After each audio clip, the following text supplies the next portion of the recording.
You do remember, monsieur, how in Titus Andronicus the queen tomorrow was served her own children baked in a pie? Of course, in your case, we've used only the tenderest morsels. Hey, everybody. Stranger Oddities Show. We got some exciting news for you. And also, as we know, October is rolling. So, exciting news coming around. And, of course, the horror feast of October. Grab your popcorn. Grab your scare bags. And here we go.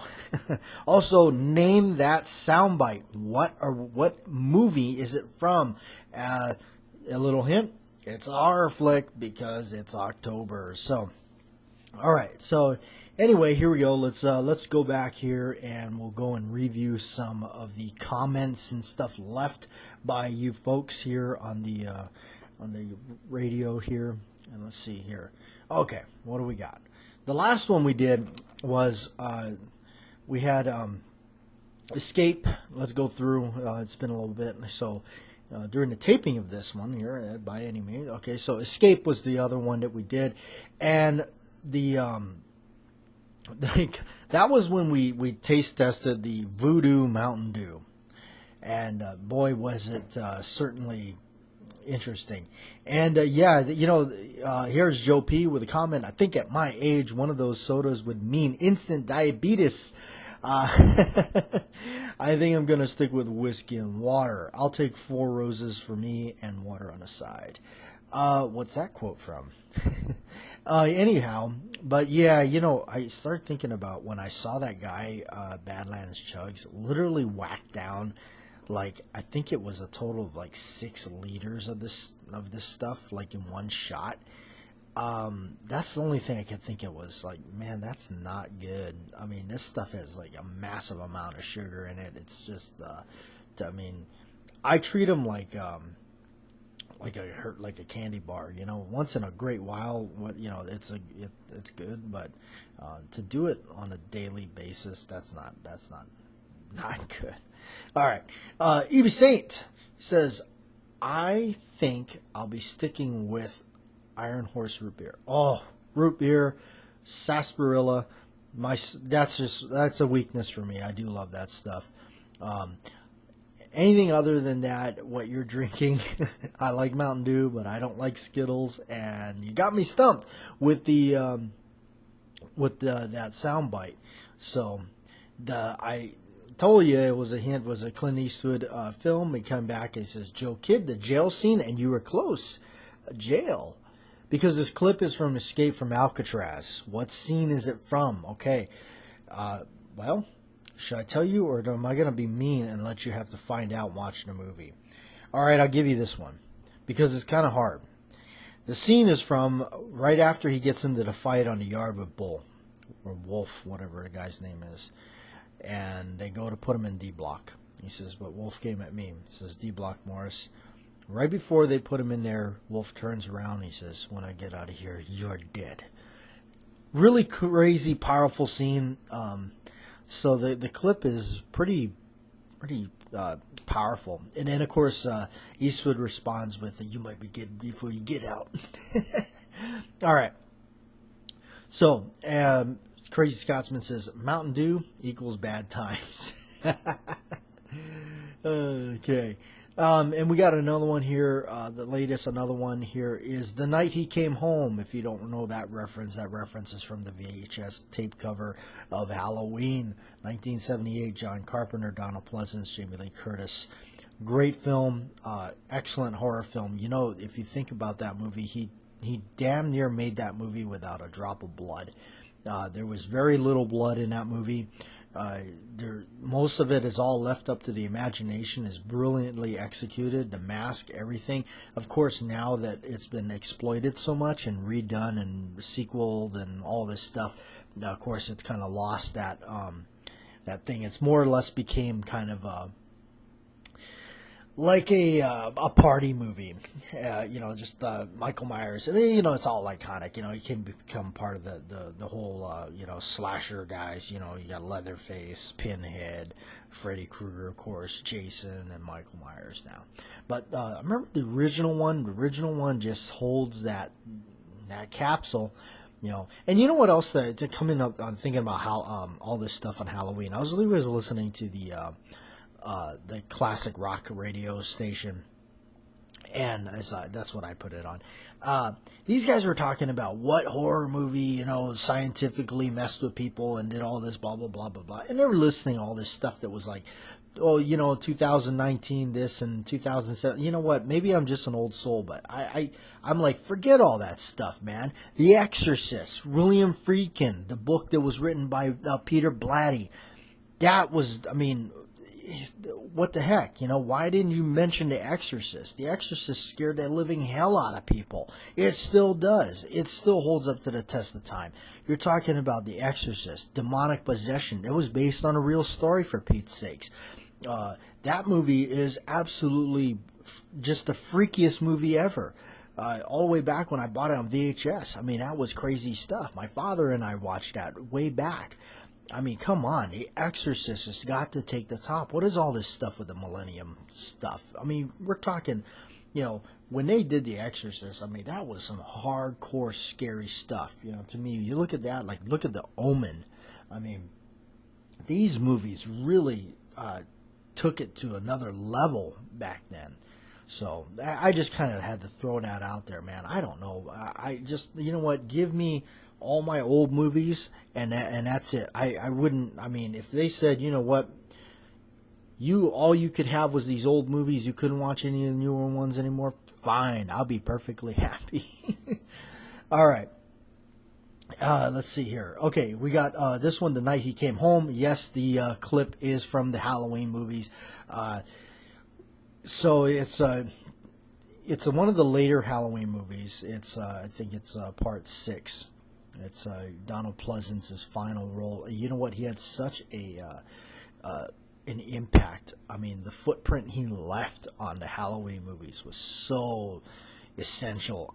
Just the original ones, those 1 and 2, 4, 5, and then, of course 6 he was getting on with age. But man, those original ones, I just remember, that was the whole thing. And it was like, you almost felt like Dr. Loomis's character, as driven, as crazy as he portrayed it, in some cases you're like, it's almost hard to it's almost like fight fire with fire. He's the only guy that knew what they were up against. So, all right. Evie Saint says the Brando imitation is pretty good. All right. Well, Brando's really weird in that movie. That Missouri Breaks. That he plays a very off, crazy character in that. I don't know. I don't know if that was just him carrying on like he normally does, or just. Also, another one. I don't know if you've seen One Eye Jacks, but that's another whacked out one. All right. Had old Dr. Loomis used the Model 19 357 instead of the Model 15, might have been only one movie. It's very true. All right. He says only since the only Halloween film that I've seen is the original, I'm gonna guess this original Halloween. No, you know what? If you check out the other ones, like I said, like part 2, 4, 5, those are actually pretty decent. I do like them. 4 and 5 are kind of personal favorites of mine. 1 and 2 are just straight up classic. Those are back to back. Part 1 and 2, that's a good Halloween night. Big bowl of popcorn and just, a sarsaparilla. How about that? All right. I said, should have used Dirty Harry's Model 29. Even better. Okay, so Joe P. says, like E.B., I'm guessing the opening quote is from one of the Halloween movies. You got it. All right. I can't quote any of the lines from the movies, but I know Donald Pleasance's voice anywhere. He was the murderer in a favorite episode of Columbo, as the owner of Carsini Winery. Thank goodness I own the entire Columbo collection. I'll be staying up late tonight to watch it. Awesome stuff. I love doing that kind of stuff, just staying up late and watching all, like, a whole series, just like, just going for it, especially old stuff. Like I said, nothing like the lights dim, darkness falls, and you're watching just, another good one is The Fog, another John Carpenter movie. The Fog was just great. I use the quote because it's so hilarious in a sound clip in one of the radio shows where he's like, "Hey, there was just a ship out there." He goes, "Huh? I don't see anything." He goes, "Shh, listen. What? Nothing. What is that? Who's there?" I don't know why that scene is so ridiculous, but it's good fun.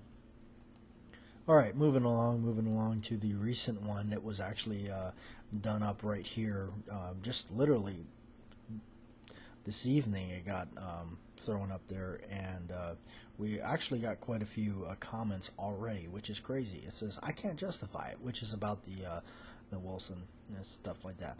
Okay, all right, E.B. Saint. Okay, I think I have this one. Bloodfather with Mel Gibson. If that's right, that's really good. That's a really good underrated film. If not, it's still a really good underrated film. On the other subject of the Wilson CQB, sometimes you don't have to justify what you want because it's what you want and what you get, and I'm happy for you. But thank you. You know what? I'm going to touch on something like that. Oh, by the way, yes, it is Mel Gibson and Bloodfather. Let me actually respond right back to you right here. Bloodfather is correct. I'm a slow typer because I'm an analog person. All right. I'm responding right to you right there, EB. Okay. You know what? I'm going to tell you guys this.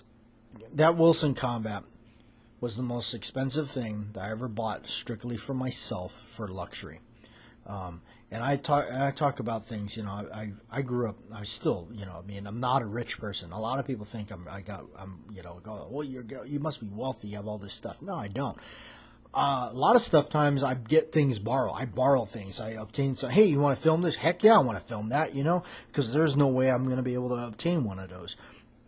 It's all entertainment. It's all for the entertainment value. So however I can obtain the product is, I'll do it. I'll photograph anything. If it's a good, cool, old retro piece or something like that, I will definitely want to photograph that. So, when I bought that thing, I bought it strictly for myself. That was something I really always wanted, all the way back when I first, we're talking 13 years ago, longer. I really, 1911s were just my thing, and I didn't think I'd ever get. I always admired these guys that used to show up to the range. Here I am. I had my little Model 10 revolver, and I think I had a Beretta 92, and I mostly shot my revolvers. That was just that's all I had. And I used to always admire these guys whipping out all these beautiful 1911s and really high end stuff. And I always thought, man, I wish one day I could do the same thing. And you know what? I actually got to. I was taking a buddy of mine out to the outdoor range. It was a gun club out here. And you know what? That was the first time I said, you know what? I want to just to do it, because it was kind of like something for me to do. I said, you know what? I'm going to take 7 or so of my cool Colt 45s and stuff like that and take them out there, just lay them out and just be that guy for once. I'm not a guy that likes to show off or, the whole one up somebody or I look at what I own. I don't do that. I don't buy this stuff to impress nobody. The only person I need to impress is myself, because that's what I wanted. That's what I admired, because all the cool guys carry that stuff. McQueen, the Duke, all those guys. Ben Johnson, things like the Wild Bunch. When you watch that, when you got William Holden running around with that 1911, Ernest Borgnine, all those guys. Because to me, those guys are cool as hell. Bogart, Cagney, those guys are awesome. All those cool guys carried these. So that's it. And I really wanted that, and that was something I did it for myself. I did it strictly for myself, because I tell you, and you know what, and I will say this, that thing is worth every dollar. It really is. Sure, I may have definitely made some sacrifices and ate a lot of soup, but I did it. Thank God for credit cards, right? Okay. So anyway, yes, Bloodfather is a very underrated film. By the way, if you have not seen it, I'm a huge Mel Gibson fan, so I do like it. I will actually, little tip that you may shock a lot of people. I'm not a fan of Braveheart. I am really not. I think that film is really violent. It's too barbaric for me. And I know that's the way it was, but damn, that movie is just horrific. But Mel did that. But that's a hat tip to Mel Gibson, because he really did a damn good job at it. So anyway, moving on. But yes, Bloodfather is a really good movie. I really thought that was a very underrated film. He did a good job in it. It really, because if you look at it, the way the story's laid out, Mel played. He played a flawed character, and the flaws he has are some flaws he dealt with in his real personal life. And I thought that really hit home. That's really awesome of that. Mel Gibson is an actor that is just one of those. He's a real throwback. Another good movie that he did when he came back from his long hiatus where you really didn't see the guy anymore, Edge of Darkness. Check that one out. That's a great movie. Only Mel could have done that, because that story is told by his facial expressions. I mean, you watch the way that guy goes from before the incident happens to after the incident happens in the movie. I'm not trying to give it away, but only Mel, I think, could have told that story with the face. And he's just the perfect age, the perfect look for it. You know, you just got that. Some of those guys that just got that. All right, Lion Quest Fitness. Well, you start out basic. After 12 years of absence from the gun world, I started out with a Taurus 85, Rock Island Armory M206, then a Smith & Wesson 64, then a Maverick 88. Over time and budgeting, many guns came and many guns went. Yes, that's so true. Nowadays, I can afford higher quality firearms, and many classic Smith & Wesson revolvers are in the stable, as well as the modern pistols and rifles. But I am starting out small and working my way up. Congratulations on obtaining the Wilson. Thank you, Lion Quest Fitness. That's awesome.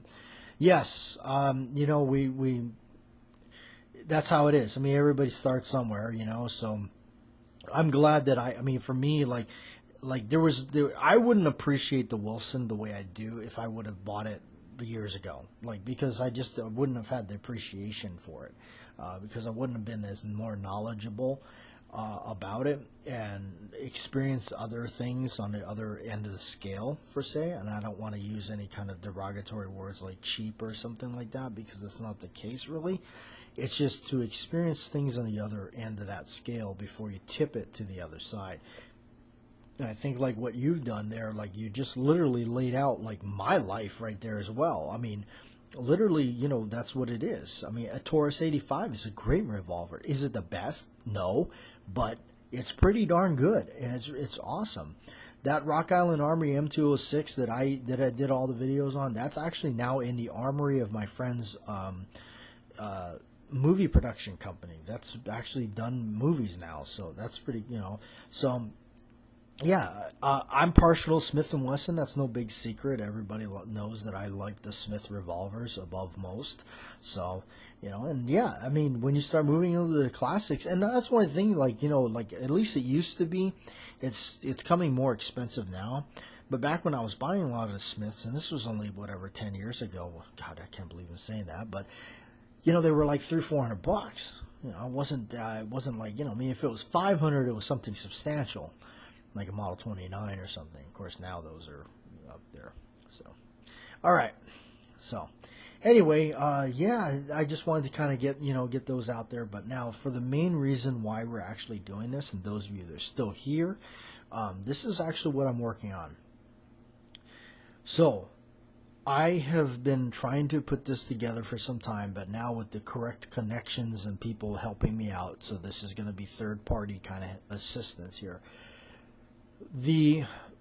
I'm making the reproduction of the 1950s retro Colt wood grips, the brown and orange 1911 grips. Those are the first ones we're working on. Those are going to be available and for sale on eBay. And I'm trying to make them available at a decent price. Companies now, other companies have done it now. I've always forever admired those grips. Always seen them around. I just said, man, those are so cool. I want a set. I had really no much idea or knowledge on what they were or anything like that. Everything that I could read was this is the end result of Colt running out of those old World War II phenolic resin grips that they were using, and then they started making these. And a lot of them, the pony on them is usually, it's not as detailed, but it's there. And so I was able to obtain a mold and get the exact replica of these things. So I started hand designing everything. So when these grips are available, I'll let you know first. Now the tricky part is I'm not going to be able to really advertise that on the main channel or anything like that, because it's against policy of this stuff. So keep an eye on these Stranger Oddity shows, because I'll be talking about them, and I'll give you guys the links right directly to the third party availability there on eBay. So what I'm doing right now, I'm currently working on getting an inventory of them. I'm currently working on creating them, getting them all finished up and done, and then getting a small order ready to go and then get it shipped off to them, and then they're going to be able to list it. And then you'll be able to purchase it from there. Okay, so now keep in mind, they are handmade. They are all handmade by me. I do all the hand sanding and all that, and the finishing and all that stuff is all done by hand. So give me a break, guys. If you do get one, understand it's all handmade. Some minor fitting may need to be required. You may need to hone out some things a little bit. Don't over tighten them. It is still a type of composite material. Don't over tighten them. All right, because you can pull the screw right through these things. These are designed to be just a curio and collector thing, just a nostalgia thing, not necessarily a full-blown functioning grip. They're more for nostalgia. They're for the collector. All right, that's what I'm doing. I'm trying to recreate these and get them out there for people to have and get them in their hands and stuff like that. Now, other companies have done something similar. Triple K has offered these things. Triple K does offer them in I think you can get them in a light brown or a dark brown, and that's it. They're just one color, and they're I think like I said, I had a pair and I think I paid close to $70 for it. It's pretty pricey. It's not something I want to ever, that to me was just man, I don't know, I bit the bullet and I got one. I mean, it's cool, it's awesome and everything, but but it was still, in the end, it was man, it wasn't exactly what I wanted. And to spend that kind of money and you're expecting to get something that in the end, you're wow, it wasn't actually what I thought I was going to get, but okay, oh well. These are actually the marbled look with the brown and the orange and all that marbling and stuff like that going through it to represent that old retro look. So depending on how well this takes off, so like I said, I'm getting a small batch ready to go, and I'm working on it every single day. I'm trying to do it. It takes time to create a set. It really does. It's quite a process to create everything. So once they're finished up and they're done, and I got a little box of them ready to go, and I think the auction up will go up, just a few of them or something like that. And we'll see how it goes, and hopefully if it catches on, I do intend to venture off into some other stuff. I want to create some aged ivory looking smooth ones, and then of course bring back the John Wayne yellow grips. I do intend to bring those back, all in due time. This is the first step we're taking to try to get these out there on the market. A lot of people have been asking me about them. So again, I'm not too savvy with a lot of how this networking stuff goes. So I was very fortunate to get in contact with third party to help assist with that part of it. So anyway, hopefully you'll enjoy it and like it. take it for what it's worth. You know, everything is just a ride, and this is the way we go.